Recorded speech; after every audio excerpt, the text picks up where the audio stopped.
हम एक बार फिर आपके सामने हमारा जो लेसन है चैप्टर नंबर 2 विश्व की प्रमुख जनजातियां, उसी में विश्व की जो अगली जनजाति है बुशमैन, उसके बारे में अध्ययन करने के लिए वीडियो के माध्यम से आपके सामने है।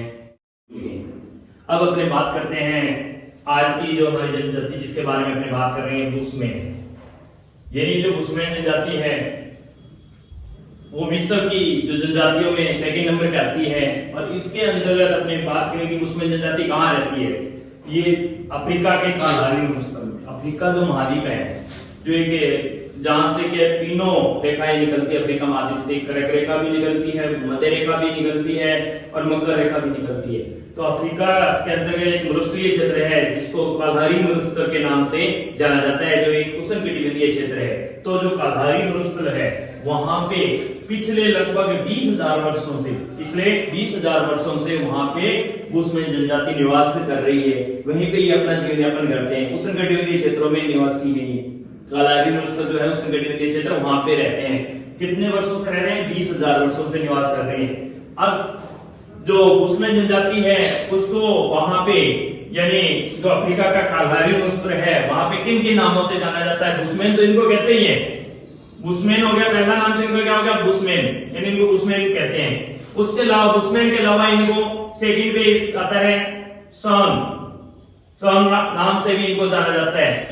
थर्ड नंबर पे इनका जो नाम आता है वो रवि, यानी रवि नाम से भी इनको जाना जाता है। और उसके अलावा इनका जो फोर्थ नाम आता है वो आता है बसारवा, यानी इनको बुशमैन, शॉन, रवि व बसारवा के नाम से जाना जाता है। वहां इनको जो लोग पुकारते हैं या बुशमैन कहते हैं या शॉन कहते हैं, रवि या बसारवा के नाम से जाना जाता है। और अभी वर्तमान में कह सकते हो या पिछले कुछ समय से वहां पे इनकी संख्या है वो लगभग 10,000 है, यानी 20,000 वर्षों से रह रहे हैं लेकिन संख्या मात्र कितनी है? लगभग 10,000 की संख्या रह गई इनकी जनसंख्या, यानी जो बुशमैन जनजाति है उसकी जनसंख्या वहां पे जो निवास कर रहे हैं उस क्षेत्र में इनकी जो जनसंख्या है वो मात्र 10,000 है। और ये परंपरागत रूप से यानी प्राचीन समय से ही, परंपरागत रूप से पहले से ही प्राचीन समय से ही इनका जो समूह में रहते हैं, ये लोग समूह में रहते हैं। समूह में या तो 20 सदस्य होते हैं, समूह में या तो 20 सदस्य होंगे या उससे कम भी हो सकते हैं, यानी जरूरी है 20 हो, 20 लास्ट होता है इसका, 20 से कम भी हो सकते हैं। और ये घूमते फिरते रहते हैं, ये छोटे छोटे समूह में रहते हैं ये लोग भी। और इनका जो कार्य है ये कौन सा कार्य करते हैं? आखेट और खाद्य संग्रहण, इसलिए इनको क्या कहते हैं? अखेटक और खाद्य संग्रह के नाम से भी जाना जाता है।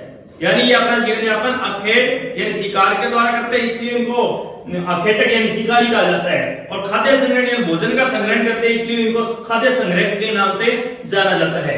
अब आता है इनकी शारीरिक विशेषताएं, कैसे होते हैं ये लोग? इनका कद कैसा होता है? नाटे, छोटे कद के होते हैं ये लोग, नाटे कद के होते हैं ये लोग। कद कैसा हो गया? नाटा कद। आपसे पूछे कि इनका कद कैसा होता है? नाटे कद के होते हैं। अब आता है प्रश्न यहां बन सकता है कि बुशमैन जनजाति किस प्रजाति से संबंधित है? निग्रिटो। बुशमैन जनजाति है वो किस प्रजाति से संबंधित है? निग्रिटो प्रजाति से संबंधित है। ये प्रश्न यहां से 1 नंबर का प्रश्न बन सकता है कि बुशमैन जनजाति किस प्रजाति से संबंधित है? निग्रिटो। कद कैसा होता है? छोटे कद के होते हैं, नाटे कद के होते हैं। इनके जबड़े और मोटे होठ बाहर निकले हुए नहीं होते, यानी इनका जो जबड़ा है यहाँ से होठ इनके मोटे होते हैं लेकिन वो बाहर नहीं निकले होते, अंदर की तरफ होते हैं, यानी कि बाहर निकले हुए नहीं, अंदर की तरफ होते हैं इनके जबड़े और मोटे होठ है। उसके अलावा आंखें बहुत ही चौड़ी होती है इनकी, छोटी आंखें नहीं होती, बड़ी आंखें कह सकते हो, चौड़ाई अधिक होती है आंखों की। नितंब बहुत भारी होते हैं, नितंब का मतलब है कुल्ले। ये जो एक साइड के कुल्ले हैं वो जिनको नितंब के नाम से जाना जाता है वो बहुत ही भारी होते हैं, वहां इनकी चर्बी बहुत ज्यादा होती है। ये तो इनकी विशेषताएं होगी बुशमैन जनजाति की। अब आगे अपनी बात करेंगे इनके निवास क्षेत्र, यानी ये कहां रहते हैं ये लोग, कौन कौन से देशों में रहते हैं, कहां से कितने डिग्री क्षेत्र में रहते हैं। ये अफ्रीका महाद्वीप में, पहले बताया था आपको कौन से महाद्वीप में रहते हैं? अफ्रीका महाद्वीप में। लेकिन अफ्रीका महाद्वीप में एक क्षेत्र है बेचुआनालैंड, अफ्रीका महाद्वीप का एक क्षेत्र है बेचुआनालैंड, वहां पे रहते हैं। और ये जो क्षेत्र है वो दक्षिण गोलार्ध में 18 डिग्री दक्षिणी अक्षांश से 24 डिग्री दक्षिणी अक्षांश के मध्य निवास करते हैं।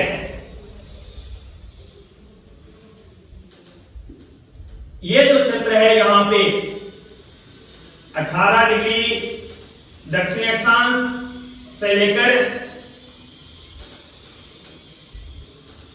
18 डिग्री दक्षिणी अक्षांश से लेकर 24 डिग्री दक्षिणी अक्षांश के मध्य ये लोग निवास करते हैं। इस क्षेत्र में यहाँ रहते हैं ये लोग। ये जनजाति है यहाँ पे निवास करती है अफ्रीका महाद्वीप में।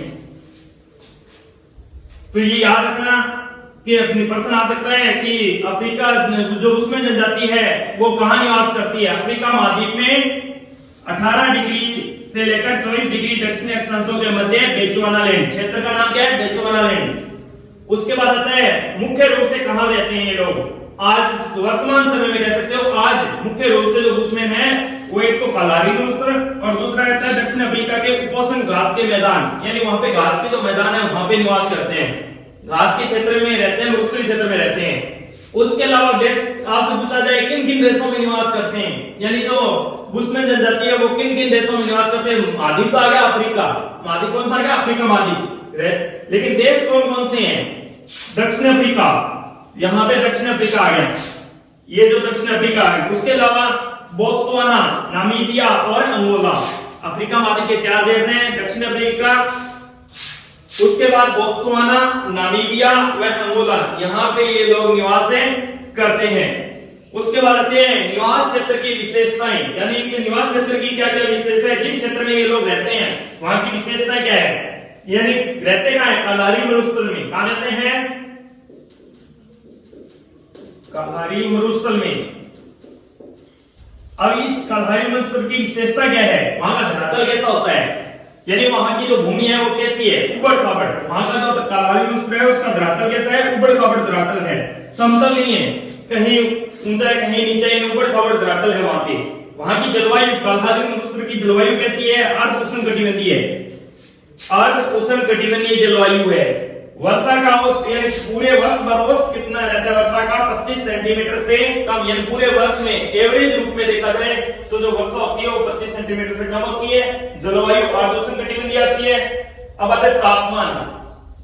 वर्ष भर तापमान है अधिक रहता है, यानी पूरे वर्ष, क्योंकि उष्णकटिबंधीय क्षेत्र में आता है इसलिए तापमान वर्ष भर ऊंचा रहता है। लेकिन रातें होती है वो अपेक्षा करती है दिन की अपेक्षा कुछ ठंडी हो जाती है।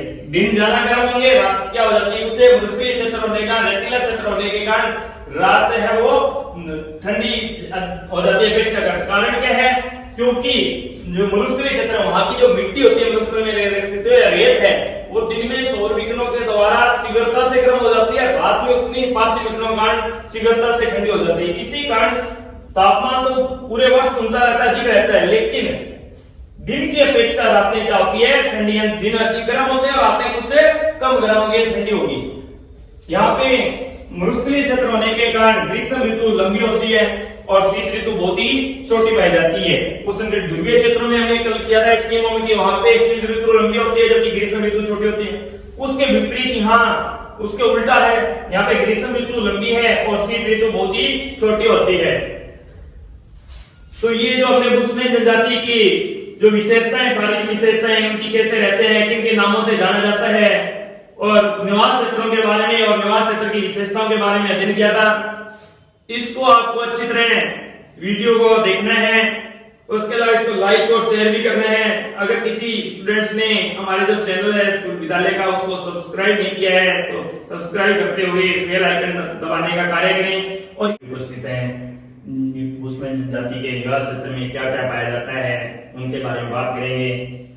अब बात करेंगे कि उनके निवास क्षेत्र में क्या पाए जाते हैं। अब मरुस्थलीय क्षेत्र है तो मरुस्थलीय क्षेत्र में क्या मिलेंगे? या तो वहां पे घास के मैदान होंगे या फिर कंटीली झाड़ियां, जो कांटों से युक्त कांटों वाली जो झाड़ियां होती है वो मिलेंगी और साथ में घास के मैदान मिलते हैं। उसके अलावा वहां पे एक फल पाया जाता है जिसको वहां बुशमैन जनजाति की भाषा में त्यामा कहते हैं। बुशमैन जनजाति की भाषा में क्या कहा जाता है? त्यामा। प्रश्न आ सकता है त्यामा क्या है? जैसे अपने यहाँ पे तरबूज का उपयोग करते हैं, तरबूज खाते खाए होंगे आपने भी तरबूज। जो तरबूज होता है वो हमारे शरीर में जल की पूर्ति करने का कार्य करते हैं। तो इसी प्रकार वहां का जो मरुस्थलीय शुष्क क्षेत्र होने के कारण वहां पे जो एक प्रकार का फल पाया जाता है जिसको त्यामा के नाम से जाना जाता है, वो भी शुष्क क्षेत्रों में, वहां के जो शुष्क क्षेत्र है, उष्णकटिबंधीय क्षेत्र है, वहां पे मानव और जो पशु है, मानव भी और पशु भी अपने शरीर में जल पूर्ति के लिए उसका उपयोग करते हैं, उसको खाते हैं।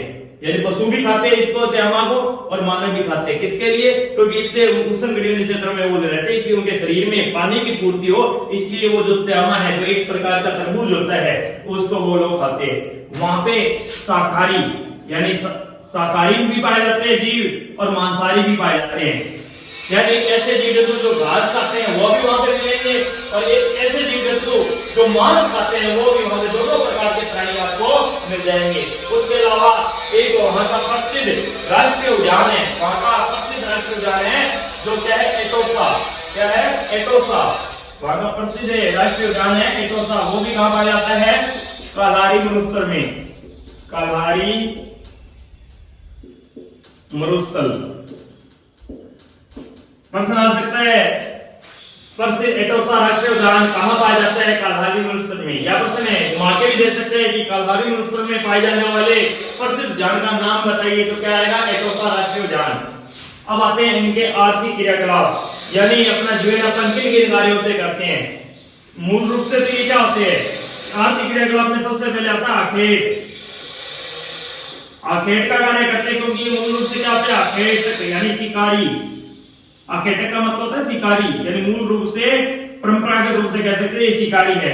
अभी शिकार के लिए किसका उपयोग करते हैं? तीर कमान व भाले का, यानी जो धनुष बाण होता है, तीर कमान है उसका, और भाले के द्वारा ये शिकार करते हैं। उसके अलावा अभी छोटे जो जीव, इसके द्वारा तीर कमान व भाले के द्वारा जो छोटे जीव होते हैं, छोटे जीव जंतु है, उनका शिकार करते हैं। ये जो छोटे जीव जंतु है उनका शिकार तो किससे करेंगे? तीर कमान और भाले से। लेकिन अगर वहां पे बड़े जीव जंतु है, बड़े जीव जंतु है, तो इनका शिकार कैसे करते हैं? बड़े जीव है उनका शिकार भी करते हैं, छोटे उनका करेंगे, छोटे जीव जंतु है उनका तो ये तीर कमान है, वह भाले की सहायता से शिकार कर लेंगे, उनको मार देंगे। लेकिन जो बड़े हैं उनका शिकार कैसे करेंगे? उनको भीति होती है। प्रश्न आया हुआ है कि बुशमैन जनजाति के शिकार की विधियां बताइए, 2 नंबर का प्रश्न आया हुआ है एग्जाम में। तो ये कौन कौन सी विधियां होती है? एक तो उनको कीचड़ होता है, कीचड़ में धसा देते हैं, कीचड़ की तरफ भगाते हैं, उनको पीछे भागते हैं, तो जिस तरफ कीचड़ होता है उसकी तरफ उनको भगाते हैं, पीछे खुद भागते हैं ये लोग। तो जैसे ही वो कीचड़ आता है, जंतु होता है, जीव जंतु, उसको पता थोड़ी आगे कीचड़ है, वो जाके कीचड़ में धस जाता है और उसके बाद वो उसका शिकार कर लेते हैं। उसके बाद फंदे बने होते हैं, फंदे लगा देते हैं, उन फंदों में उनके पैर जब बसते हैं जीव जंतुओं के, तो उसके बाद उसका यानी कीचड़ में धसाकर, फंदों में फंसाकर, फंदों में जब पैर फंस जाते हैं तो उसका शिकार कर लेते हैं। उसके अलावा ये लोग क्या करते हैं? गड्ढे खोद देते हैं, बड़े बड़े गड्ढे खोदते हैं, और जो गड्ढे खोदते होते हैं उसकी तरफ उन जीव जंतुओं को भगाते हैं। अब बेचारे जीव होते हैं, उनको कौन सी समझ होती है कि आगे गड्ढा है, अब वो जाते हैं, उनको वो गड्ढे वगैरह नहीं, वो सीधे जाके गड्ढे में गिर जाते हैं, और गड्ढे में गिरने के बाद ये लोग क्या करते हैं? उसका शिकार कर लेते हैं। और उसके बाद आता है विषाक्त या जहरीला जल। जहर युक्त जो जल होता है उसको पिलाकर भी ये लोग बड़े पशुओं का शिकार करते हैं, कीचड़ में धसाकर, फंदों में फंसाकर, गड्ढों में गिराकर, वह जहरीला जल पिलाकर। ये इनके शिकार की विधियां हैं। 4 प्रकार है शिकार के। कौन कौन सी विधियां हैं? पहला कीचड़ में धसाकर, दूसरा फंदों में फंसाकर, गड्ढों, और तीसरा था गड्ढों में गिराकर, और फिर विषाक्त जल या जहरीला जल पिलाकर। अब इनमें क्या होती है? विशेषता होती है कि परिवार, जो प्रत्येक परिवार है, प्रत्येक परिवार खुद का स्वयं अपना भोजन प्राप्त करते हैं। ये दूसरों पे डिपेंड नहीं होते हैं, दूसरों पे निर्भर नहीं होते हैं, अपना भोजन खुद प्राप्त करेंगे प्रत्येक परिवार। जैसे एक परिवार में मान लो 5 सदस्य हैं, तो उन 5 सदस्यों का जो परिवार है, जैसे ये परिवार है, ये परिवार है, तो वो अपने 5 सदस्यों का खुद ही भोजन प्राप्त करेंगे, दूसरे पे निर्भर नहीं करेंगे। उसके अलावा एक इनकी और भी विशेषता है, ये विभिन्न प्रकार के जो जीव जंतु होते हैं उनकी बोली की नकल करने में निपुण होते हैं। उनकी बोली है उसकी नकल करते हैं, जैसे जीव जंतु बोलते हैं वैसी बोली निकालने लगते हैं। इस कार्य में निपुण होते हैं। जब शिकार करते हैं तो शिकार करने के समय ये क्या करते हैं? जिस जीव जंतु को शिकार करना है उसकी ये बोली निकालते हैं। अब वो जब उसकी नकल करते हैं बोली की, आवाज की, तो जो जीव जंतु समझते हैं कि हमारा कोई साथी है, वो हमारे से बिछुड़ चुका है, संकट में है, ऐसी स्थिति में वो उस तरफ भागे जाते हैं जिस तरफ से आवाज आ रही होती है, और जैसे वहां पहुंचते हैं ये लोग उनका शिकार कर लेते हैं। तो जीव जंतुओं की बोली की नकल करने में भी ये लोग क्या होते हैं? निपुण होते हैं। अब आते हैं भोजन क्या होते हैं? सर्वभक्षी, यानी ये क्या होते हैं? सर्वभक्षी होते हैं, सब कुछ खाते हैं, कैसा भी दो, मांस वगैरह सब, शाकाहारी मांसाहारी सब कुछ चलता है इनके, इसलिए इनको क्या कहा जाता है? सर्वभक्षी। खाते भी बहुत ज्यादा है, ये नहीं कि 1 रोटी 2 रोटी खा ली, खाते बहुत है ये। और खाते इतना है कि एक व्यक्ति, एक बुशमैन जो है, यानी क्या होते हैं? ये सर्वभक्षी होते हैं, खाते भी क्या है? ज्यादा, अधिक, और एक अकेला बुशमैन है वो आधी भेड़ खा जाता है। एक भेड़ होती है उसको आधी एक अकेला बुशमैन खा जाएगा, इसलिए खा जाते हैं। सर्वभक्षी होते हैं और खाते भी बहुत जाता है। उसके अलावा इनके भोजन में किसका उपयोग करते हैं? मछली, बेरी, शहद, पौधों की जड़ें, इनको भी भोजन के रूप में, यानी मछलियां भी खाते हैं, जो बेरी होती है बेर उनको भी खाते हैं। उष्णकटिबंधीय क्षेत्र है तो कंटीली झाड़ियां हैं, कंटीली जो झाड़ियां मिलती है बेरी की, वहां पे वो बेर होते हैं, उनको तोड़ के खा लेते हैं। उसके अलावा शहद होता है तो शहद को भी खाते हैं ये लोग, और पौधों की जो जड़ें होती है उनको खाकर भी अपना भोजन प्राप्त करते हैं। उसके अलावा इनके जो प्रश्न आ सकता है, तो यहाँ पर एक बंदा है कि ये सर्वभक्षी, बुशमैन सर्वभक्षी होते हैं, इस कथन को समझाइए। तो आपको यही लिखना है कि बुशमैन सर्वभक्षी होते हैं, ये खाते भी ज्यादा है, एक बुशमैन आधी भेड़ तक खा जाता है। उसके अलावा इनके भोजन में मछली, बेरी, शहद और पौधों की जड़ें मुख्य अंग होते हैं। उसके साथ साथ इनका प्रिय भोजन क्या होता है? दीमक। दीमक देखी होगी आपने, दीमक और चींटियां, यानी जो दीमक और चींटियां हैं उनको भी खाते हैं, उनके अंडे हैं उनको भी खाते हैं, ये इनका प्रिय भोजन है। प्रश्न आ जाएगा कि बुशमैन जनजाति का प्रिय भोजन क्या होते हैं? तो दीमक, चींटियां व उनके अंडे। दीमक, चींटियां व उनके अंडे बुशमैन जनजाति का प्रिय भोजन है, जो इनको सबसे अच्छा लगता है। उसके अलावा ये लोग इस बात की भी परवाह नहीं करते कि भोजन ताजा है या बासी, चाहे 5 दिन पुराना भोजन है उसको भी खा जाएंगे। ये नहीं देखेंगे कि ताजा भोजन खाए, अपने क्या कहते हैं कि ताजा भोजन खाएंगे, रात का भोजन में नहीं खाते। ये लोग ये नहीं देखते, चाहे वो ताजा है या पुराना भोजन है, बासी भोजन है, उसको भी खाते। इस बात की परवाह नहीं है कि भोजन ताजा होना चाहिए, बासी नहीं होना चाहिए, कोई परवाह नहीं करते, जैसा मिले वैसा खा लेते हैं, अपना पेट भरते हैं ये लोग। कारण क्या है इसका? क्योंकि उष्णकटिबंधीय क्षेत्र में कहा रहते हैं ये लोग, उष्णकटिबंधीय क्षेत्र में रहते हैं जहां तापमान बहुत अधिक होता है। ऐसे क्षेत्र में रहने के कारण ये भोजन को संचित करने पर ध्यान नहीं दे सकते। कारण क्या है? क्योंकि गर्मी, जहां पे गर्मी अधिक होती है, तापमान अधिक होता है, वहां लंबे समय तक आप भोजन को संचित या संजो कर नहीं रह सकते, उसको संचित नहीं कर सकते। इसलिए ये भोजन को चाहे वो ताजा या बासी उसको खा लेते हैं, एक साथ खत्म करते हैं, उसको एकत्रित नहीं करते। अब हमने बात की थी, आज 2 वीडियो हो गए हैं। पहला वीडियो था बुशमैन जनजाति की विशेषताएं, उनके निवास क्षेत्र और निवास क्षेत्र की विशेषताएं।